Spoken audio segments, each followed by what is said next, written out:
Maupay na gabi, summer vibes! Ngayon naman magluluto kami ng adobong baboy with ampalaya. Tara, samahan nyo kami. Meron tayong 2 kilong baboy. Tapos ayan, ginayak na natin yung bawang or lasuna, sibuyas, tsaka siling green, pampalasa. Tapos yan naman ang aming baby, napaka cute. Binuksan na natin yung apoy, tsaka pinainit na natin yung kawali. Tapos ilalagay na natin dyan yung pork para hagasan. So ayan nga, andyan si mama, si tita, tapos yung kapatid ko, mga pinsan ko. Nagkikwentuhan sila habang gumagawa ng ice candy.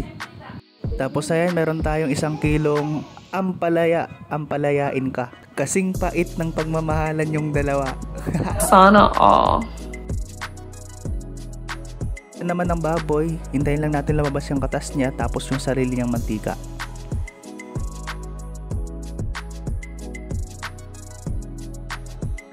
Yan naman yung pinsan ko, nagtimpla siya ng gin, baka naman. At yan naman po si Tito Richard, yan naman po ang aming chef at manager.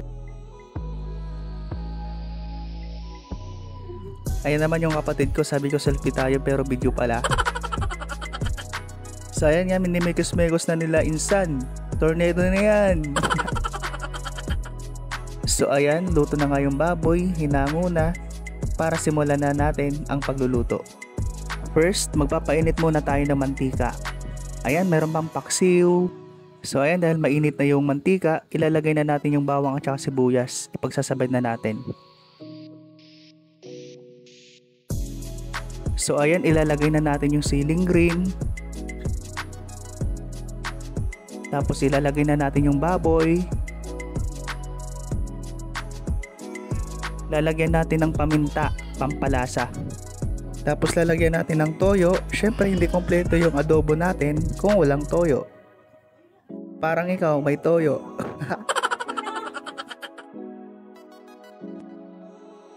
Tapos lalagyan natin ng oyster sauce, pampasarap, pampalinamnam para sa ating gulay. At ilalagay na natin ang bell pepper or hulagtog. Tapos i-mix lang natin ng maayos para magsama-sama lahat ng mga ingredients. Tapos yan, wait lang natin ng mga 145 days para maluto.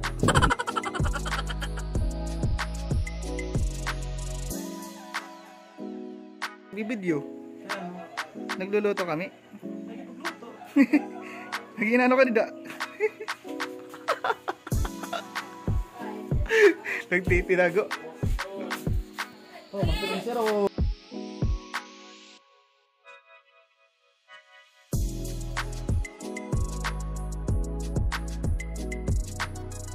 Ayan, malapit na ngang maluto ang ating adobong baboy with ampalaya.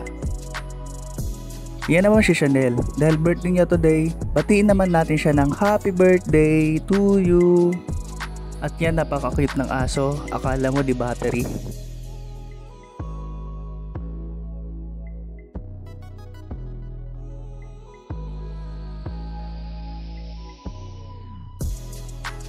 So ayan, dahil luto na nga ang ating adobong baboy with ampalaya, tara tikman na natin.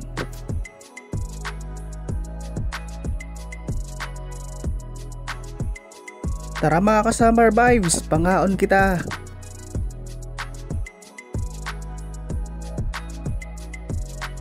Maraming salamat sa panonood.